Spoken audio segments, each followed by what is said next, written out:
aliados de este proyecto, de quienes son promotoras y promotores de este proyecto de cambio con rumbo para México. Desde aquí permítanme saludar a quienes en otras plazas en toda la República Mexicana se han reunido para poder conocer de este mensaje. Al que quiero pedirles o a quienes les quiero pedir, sean ustedes quienes transmitan y lleven más lejos a más ciudadanos este mensaje de cambio, pero sobre todo de apoyo a la economía familiar, porque este es el centro de la atención y del objetivo que tienen todas las acciones y políticas que he venido anunciando, que he venido comprometiendo, pero que tienen un claro objetivo: que la economía familiar mejore y alcance para más a las familias mexicanas. Este es el propósito y por ello voy a trabajar.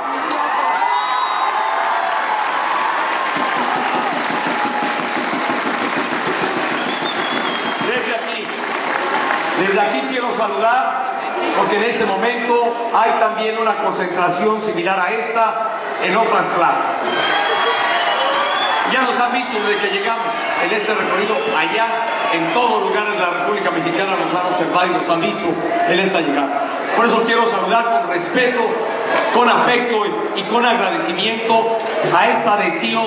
que en todas las plazas de la República, mujeres de manera muy especial y hombres están haciendo a esta causa del cambio. Saludo allá a nuestros amigos de Aguascalientes, de nuestros vecinos, Baja California Sur, vecinos del lugar donde nos encontramos ahora, de Campeche, de Chiapas, de Chihuahua, de Coahuila,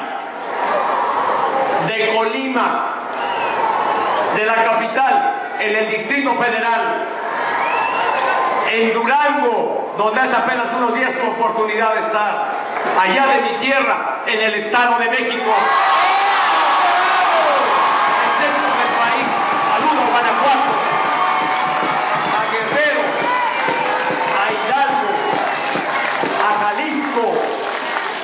a Michoacán, a Morelos, a nuestras amigas y amigos de Nayarit, de Nuevo León, de Oaxaca, de Puebla,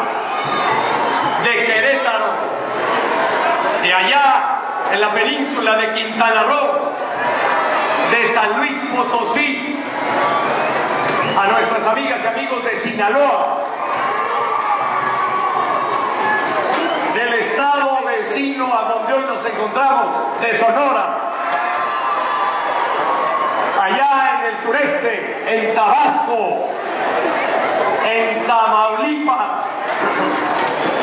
allá en el centro del país, cerca de la capital, a nuestras amigas y amigos de Tlaxcala, allá en el Golfo, en Veracruz, allá al otro lado de donde nos encontramos, en la península.